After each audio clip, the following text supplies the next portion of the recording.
Okay, that's me speaking Mandarin really badly at the Miss Chinatown USA pageant a couple weeks ago. I am so sorry. I've said it once and I'll say it again.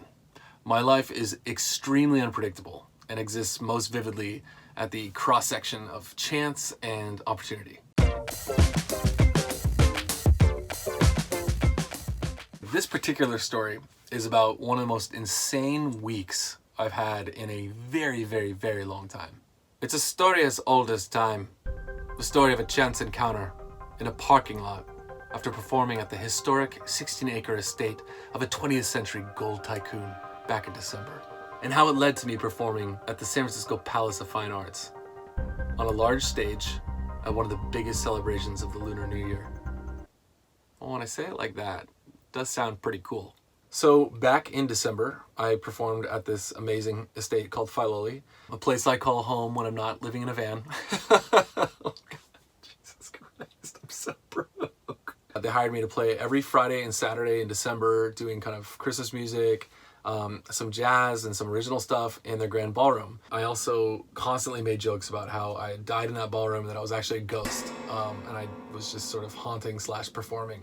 A joke which not a soul found funny, except for this soul, who has been dead for 200 years. So after one of those gigs, I'm headed back to my van to pack it up, and I've got this like comically large amount of shit on top of me, because I'm a solo artist and I do all my own sound setup. So I've got like, you know, my gear bag, and I've got my tripod because I try to video stuff, and this woman spots me and she's like, "Hey, guy from the stage." "Who, me?" And she kind of like sees me and waves me down. Her name was Annie.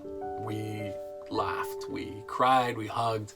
She sang me a Teresa Tang song in the parking lot that was just absolutely beautiful. She had an amazing voice, and she's like, "I loved your performance. I'm a performer too. I'd love for you to come to this big Chinese New Year celebration that I'm a part of in February, and I'll leave you a ticket at will call if you want to come." And I'm like, "That sounds cool. I'll be there." And then we say goodbye, you know? We go our separate ways. She goes into the night, and I go into my windowless van, where I definitely don't kidnap people and hold them hostage. Shut up. So I finish the rest of my holiday residency. I go right from my final gig 2 days before New Year's, straight to the fucking airport, and I fly right the fuck out of SFO. Then I fucking land in Utah, where I'm fucking skiing, I'm fucking chilling out with family, laughing, having a good time. I fucking hike until my fucking heels fall off, and then I fucking go inward. And I start envisioning what 2020 is gonna look like. I'm just kidding. I just drank a lot and ate a lot of ice cream. It's Mormon country. They know their sweets. So I return from all that, and I'm getting ready to head off to LA, where I'm gonna become a huge action star. And I get a text from Annie. You know, Annie from the parking lot from before. I don't know how do you do that sound, but. And she's like, "Yo, you still coming to the performance? I left you a ticket at will call." And I'm like, "Hell yeah!" But then I start getting anxiety, and I start worrying about all these meetings I'd set up to replace Vin Diesel in the Fast and Furious franchise, and I'm just like, oh gosh, should I be getting down there? So I text her and I'm like, "Hey Annie, I'm so sorry, but I think I'm gonna have to rain check this time around. I got these meetings set up in LA," and she just replies, "Sucks." I'm just kidding. She's like super nice. She didn't write "sucks." She wrote, you know, "I totally understand. I'm sorry to hear it. Maybe next time." And she was just so sweet and understanding. So the next day, on Saturday, I get a voice message from Annie. You know, one of those things that disappear after you listen to it, or after you drink it. She's like, "It's really too bad you're not going to be around the area, because I was hoping that you could perform in the pageant." And I'm thinking like, what? She's like, I'm not a performer, I'm producing this event. And a huge dance troupe I was gonna have come from mainland China, and a couple other performers are now stuck in China because of the coronavirus. They are 2.5 hours away from Wuhan, and they're quarantined. So like all these performers she's gonna have at this event that she's producing got totally wiped off the program.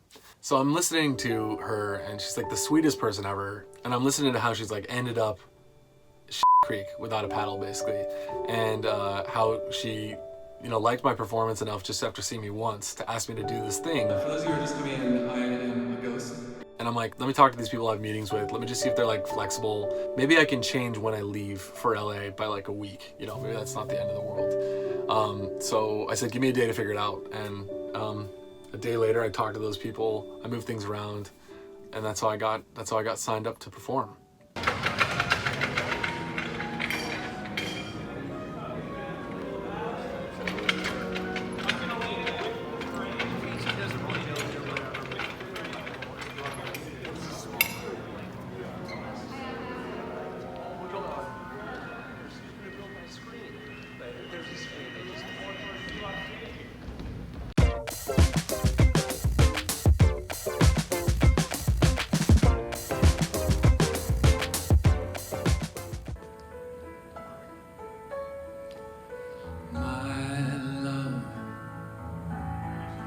There's only you in my life, the only thing that's bright.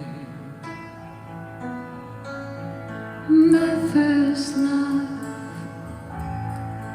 your